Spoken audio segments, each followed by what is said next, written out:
Bienvenue à tous. Aujourd'hui, on plonge, vraiment, on s'immerge dans l'un des voyages psychologiques les plus intenses de toute la littérature. On va entrer directement dans la tête d'un homme qui a décidé, un jour, qu'il était au-dessus de la morale commune. Alors, voilà la question qui est vraiment au cœur de tout ça. Est-ce qu'un seul crime peut être justifié par, disons, 1000 bonnes actions? C'est une question qui va littéralement hanter notre personnage principal et qui va nous servir de fil rouge. En gros, est-ce qu'on peut sacrifier une vie jugée inutile pour le bien de tous? C'est vraiment le dilemme qui va tout déclencher.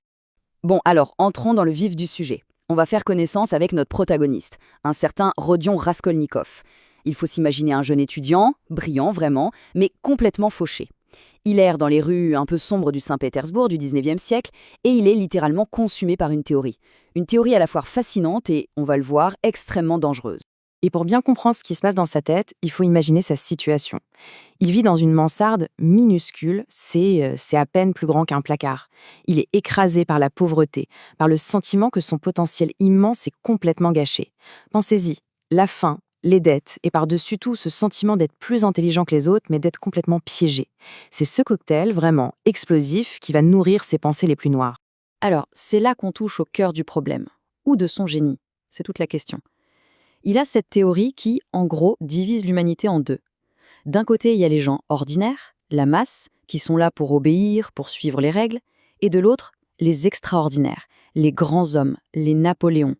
Et eux, d'après lui, ils ont non seulement le droit, mais presque le devoir de transgresser les lois, de verser le sang s'il le faut, pour une idée nouvelle, pour faire avancer l'humanité. C'est une idée assez terrifiante, n'est-ce pas? Et la seule question qu'il dévore, c'est « et moi? Dans tout ça, je suis qui? Ordinaire ou extraordinaire ?» Et cette citation, elle dit tout. Franchement, on comprend que ce n'est pas une histoire d'argent. Pas du tout. C'est bien plus profond. C'est un test existentiel. C'est presque comme s'il menait une expérience scientifique sur sa propre âme. Le véritable enjeu, ce n'est pas le butin. C'est de savoir, suis-je une créature tremblante ou est-ce que j'ai le droit? Il veut se prouver à lui-même, par l'acte le plus radical qui soit, qu'il appartient à la seconde catégorie. Allez, on avance. On arrive au moment où la théorie va se fracasser contre la réalité la plus brutale. C'est l'instant précis où les grandes idées philosophiques se transforment en un acte sanglant et surtout irréversible. C'est le point de non-retour, le test ultime. Et sa cible, qui est-ce? Une vieille prêteuse sur gage, Aliona Ivanovna. Une femme qu'il voit comme un parasite.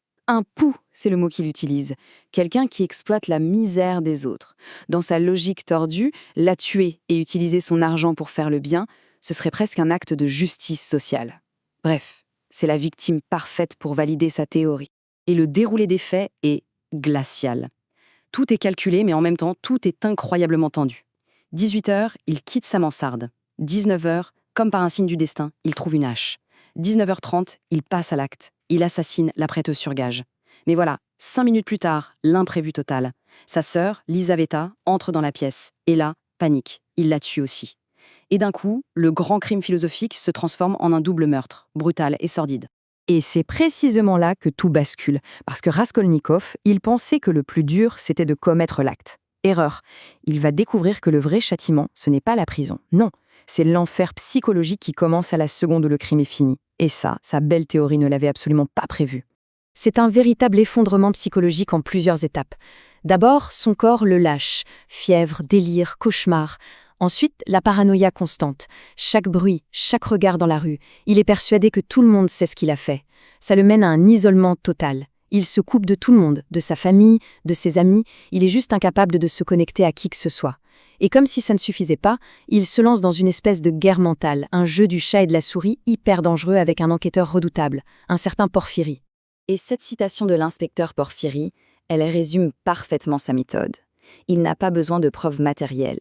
Il a compris que la conscience de Raskolnikov est sa pire ennemie. Alors il tisse sa toile psychologique et il attend, patiemment, que sa proie complètement épuisée vienne se jeter dedans toute seule. Mais même au fond de ce gouffre, dans l'obscurité la plus totale, il y a une lueur d'espoir qui apparaît. Et cette lueur, elle prend la forme d'un personnage, qui est l'incarnation de tout ce que la théorie de Raskolnikov méprise. La foi, la compassion, le sacrifice de soi. C'est la voie de la rédemption qui s'ouvre. Et ce personnage, c'est Sonia Marmeladov, une jeune femme qui a été forcée de se prostituer pour faire vivre sa famille. Elle a touché le fond, socialement parlant. Mais la grande différence avec Raskolnikov, c'est elle n'a jamais perdu son humanité. Elle est le symbole de la souffrance immense, mais aussi d'une foi inébranlable et d'une compassion sans limite. C'est vraiment son opposé moral. Et on arrive à un moment absolument clé, la confession. Mais attention, Raskolnikov ne va pas voir la police. Non, il va tout avouer à Sonia. C'est plus qu'un aveu, c'est un cri à l'aide. Une recherche désespérée de liens humains. Parce qu'il sent au fond de lui qu'elle, qui a tant souffert, est peut-être la seule personne au monde capable de comprendre la profondeur de sa chute. Et ce qu'il lui dit est incroyable. Ce n'est pas l'argent que je voulais, Sonia, c'est autre chose. Je voulais savoir si j'étais une créature tremblante ou si j'avais le droit. Voilà. Le vrai moteur de son crime, il est là. Cette question, avais-je le droit? C'est la preuve ultime que sa belle théorie intellectuelle a volé en éclats. L'ironie est terrible quand on y pense. En voulant se prouver qu'il était un surhomme, il a juste réussi à se détruire lui-même. Et donc, c'est le choix final. Poussé par Sonia, il se dénonce. Il est condamné à 8 ans de travaux forcés en Sibérie. Et c'est là-bas, loin de tout, qu'il va commencer son lent, très lent et douloureux chemin vers la renaissance spirituelle. Sonia, incroyable, le suit là-bas. Elle lui offre un soutien total, sans jamais le juger. Et c'est à travers cet amour qu'il commence à réaliser que la vraie force, ce n'est pas sa théorie, mais l'amour et la compassion.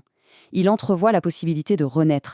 Et tout ça, ça nous laisse avec une dernière question, une dernière pensée à méditer. Et si, au final, la liberté ultime, ce n'était pas de s'élever au-dessus des lois, de se croire supérieur, mais tout simplement d'accepter notre propre humanité, avec tout ce que ça implique, nos faiblesses, nos erreurs, mais aussi notre capacité à aimer et à pardonner.